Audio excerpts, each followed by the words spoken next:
ಹೇಳಿದ್ದು ಸತ್ಯ. ಅವನ್ಗೆ ಏನೋ ಒಂದು ಸತ್ಯ ಗೊತ್ತು. ನನ್ನ ಹತ್ರ 1000 ಪ್ರಶ್ನೆಗಳಿದ್ರು ಅದರಲ್ಲಿ ಒಂದಕ್ಕಾದ್ರೂ ಅವ್ನಿಗೆ ಉತ್ತರ ಗೊತ್ತೈತೆ. ಹಾ,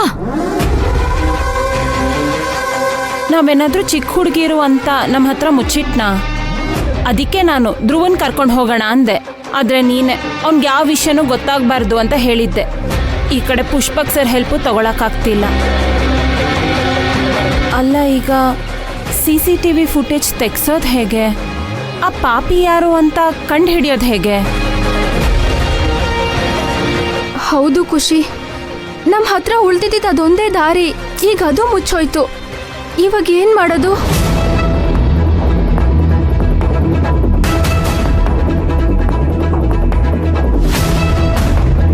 ಮನ್ಸಿದ್ರೆ ಮಾರ್ಗ ಕೃಷ್ಣವೇಣಿ. ನಾವು ದೃಢವಾಗಿ ಮನ್ಸು ಮಾಡಿದ್ರೆ ಆ ದೇವ್ರು ಏನೋ ಒಂದು ದಾರಿ ತೋರಿಸ್ತಾನೆ. ನನ್ಗ ನಂಬಿಕೆ ಐತೆ.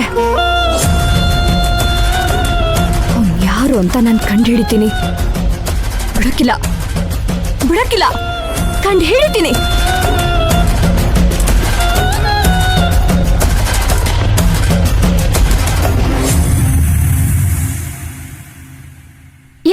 ಏನ್ ಅರ್ಥನ? ನಿಂತ್ಕೋ.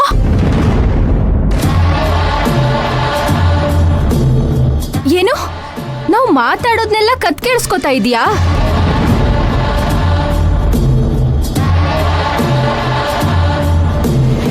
ಹೇಯ್, ನಾನು ಯಾಕೆ ಕತ್ ಕೇಳಿಸ್ಕೊಳ್ಳಿ?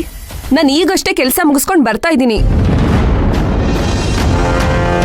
ಹೀಗೆ ಹೋಗ್ತಿರ್ಬೇಕಾದ್ರೆ ನೀವೇನೋ ರೆಸಾರ್ಟ್ ಬಗ್ಗೆ ಮಾತಾಡ್ತಿದ್ದೀರಾ ಅಂತ ಅನಿಸ್ತು. ಅದಕ್ಕೆ ನನ್ನಿಂದ ಏನಾದ್ರೂ ಹೆಲ್ಪ್ ಬೇಕಾಗ್ಬೋದೇನೋ ಅಂತ ಕೇಳೋಣ ಅಂತ ಕೇಳೋ ಅಷ್ಟರಲ್ಲಿ ನೀನು ಈ ತರ ಕೇಳ್ತಾ ಇದೀಯ. ಅಷ್ಟೇ ಆಗಿದ್ರೆ ನಮ್ಮನ್ನ ನೋಡಿ ಯಾಕೆ ಓಡೋಗ್ತಿದ್ಯಾ? ನಾನೇನು ಓಡೋಗ್ತಾ ಇರ್ಲಿಲ್ಲ. ನೀವು ನನ್ನನ್ನ ನೋಡಿದ್ಮೇಲೆ ನಾನೇ